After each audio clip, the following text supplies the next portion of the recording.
बात पुरानी है, एक कहानी है। अब सोचूं कुछ याद नहीं है, अब सोचूं नहीं भूले वो सावन के झूले। रुत आए रुत जाए देकर झूठा एक दिलासा, फिर भी मेरा मन प्यासा।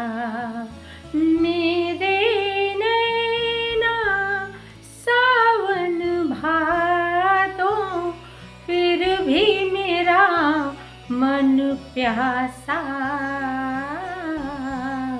फिर भी मेरा मन प्यासा। मित्रों नमस्कार।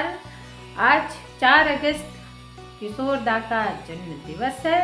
किशोर दा महान पार्श्व गायक रहे अपने ज़माने के, और कौन नहीं जानता उनकी मधुर आल्हड़ अंदाज वाली गायकी को। जहां उन्होंने एक और आल्हड़ अंदाज वाले और सोखी वाले गीत गाए, वहीं दूसरी तरफ बहुत ही गंभीरता से युक्त भी गीत गाए, और सभी लोगों के दिलों को उन्होंने छुआ उन गीतों के माध्यम से। आप सब जानते हैं।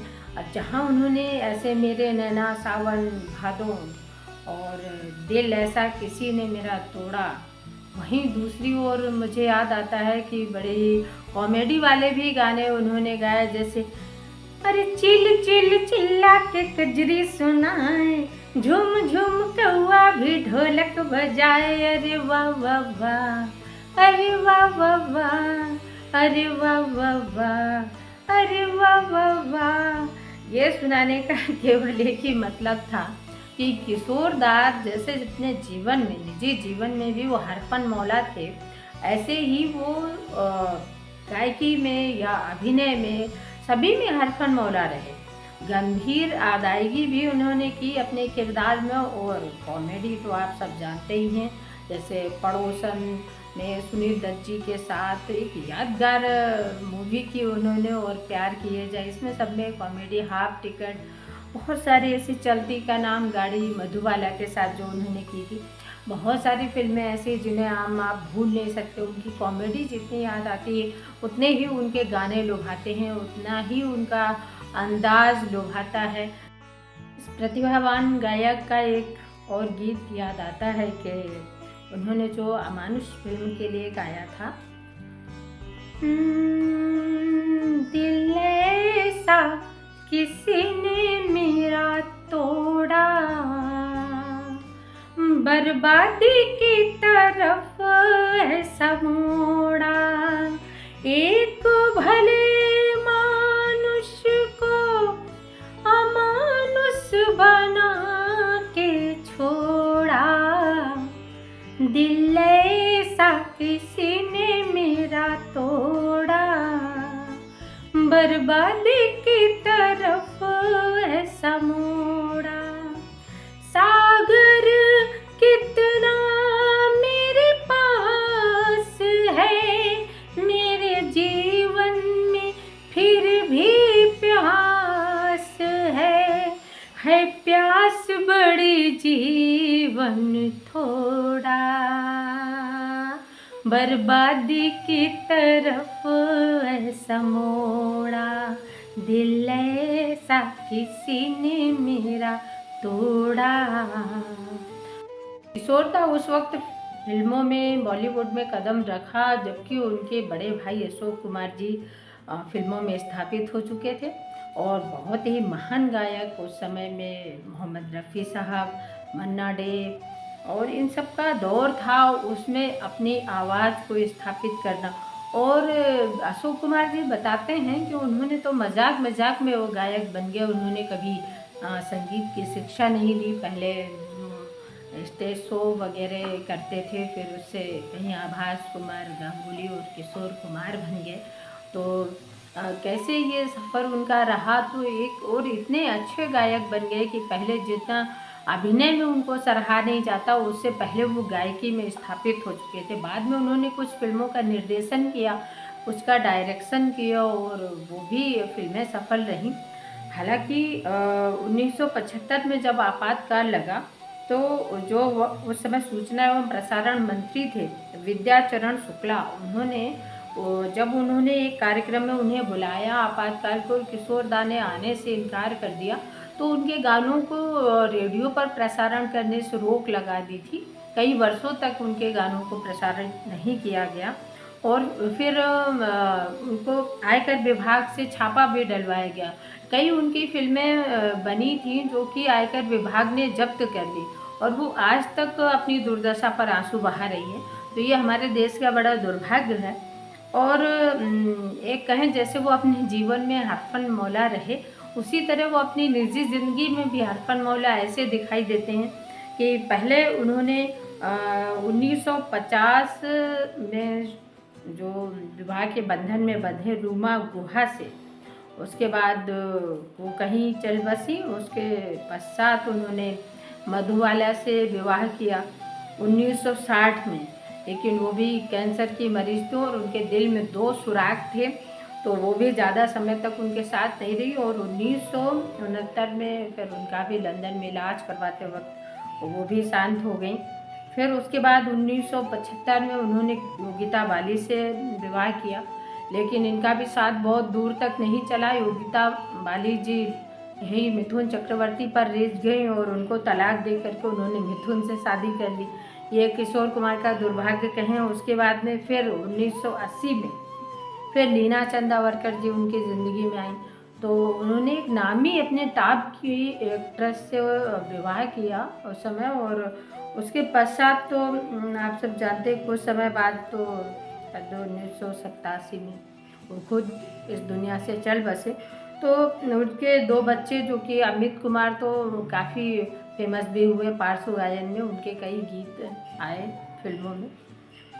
और यूँ बहुत ही अद्भुत उनकी कहानी है कि वो जब इंदौर से कॉलेज से जाया करते थे खंडवा, तो ट्रेन में ही गाया करते थे और ट्रेन में लोगों का मनोरंजन के लिए गाते थे। तो इस तरह, और अगर कोई उन्हें पैसे देता भी था, वो कहीं भी बिना पैसे किसी स्टेज पर जाएँ कहीं भी, तो वो पैसे ले लिया करते थे, मजाक मजाक में बोल के पैसे ले लिया करते थे। लेकिन एक इतना बड़ा सिंगर, इतना बड़ा टैलेंट निकल के आएगा।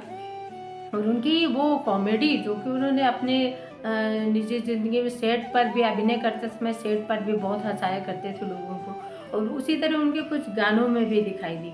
जैसे कि एक गीत मुझे पड़ोसन का याद आता है, उन्होंने गाया था कि मेरी प्यारी बिंदु, मेरी भोली बिंदु, ओ मेरी मातिर बिंदु, ओ मेरी बिंदु रे बिंदु, मेरी प्यार की नैया बीच भंवर में गुड़ गुड़ गोते खाए, बिंदु पार लगा दे, वो झटपट पार लगा दे।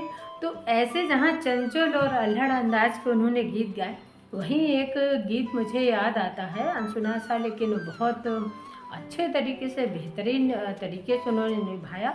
रफ़ी साहब जहाँ इतने महान गायक थे और उन्होंने तो कई उस्तादों से शिक्षा ली थी, उनके साथ गाना यानी बहुत बड़ी बात होती है। उस युग में दोस्ताना में भी उन्होंने उनके साथ गीत गाया, बने चाहे दुश्मन ज़माना हमारा। और ये कहें कि 19-20 का फ़र्क रहा, कहीं ऐसा नहीं लगा कि वो उनके साथ गा नहीं सकते। उसी तरह एक दीदारे यार में उनका गीत आया जो मुझे भी बेहद पसंद हो और कव्वाली पैटर्न पे है, जहाँ वो हीरोइन थी टीना मुनीम जी, उनके हुस्न की तारीफ़ में वो लिखा हुआ गीत। और वो गीत दोनों गाते हैं जितेंद्र और ऋषि कपूर पर पिक्चराइज है। जितेंद्र की वॉइस दी है किशोर दा ने और ऋषि कपूर की आवाज़ दी है मोहम्मद रफ़ी साहब ने। तो वो गीत भी बहुत ही सुंदर निभाया है किशोर दा ने। और शुरुआत देखिए कि मेरे दिलदार का बाकपन, हाय बाकपन, होए बाकपन, अल्लाह अल्लाह, मेरे दिलदार का बाकपन, चांदनी से तराशा बदन, अल्लाह अल्लाह। और इस जो कव्वाली में कहीं से कहीं तक ये समझ में नहीं आता कि वो कहीं भी बहुत ही खूबसूरती से गाया है दोनों ने, रफ़ी साहब ने और किशोर दा ने। जब पूरा गीत सुनते हैं, आप सब ज़रूर सुनिएगा ये गीत, और पूरा मज़ा आ जाता है ये गीत सुनने में।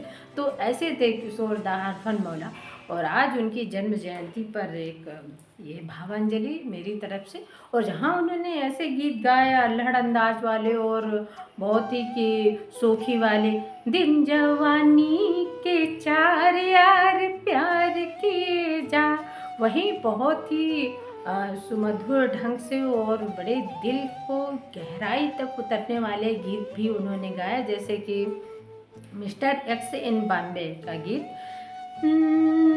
मेरे महबूब कयामत होगी, आज रुसवा तेरी गलियों में मोहब्बत होगी, मेरी नजरें तो गिला करती हैं, तेरे दिल को भी सनम तुझसे शिकायत होगी, मेरे महबूब।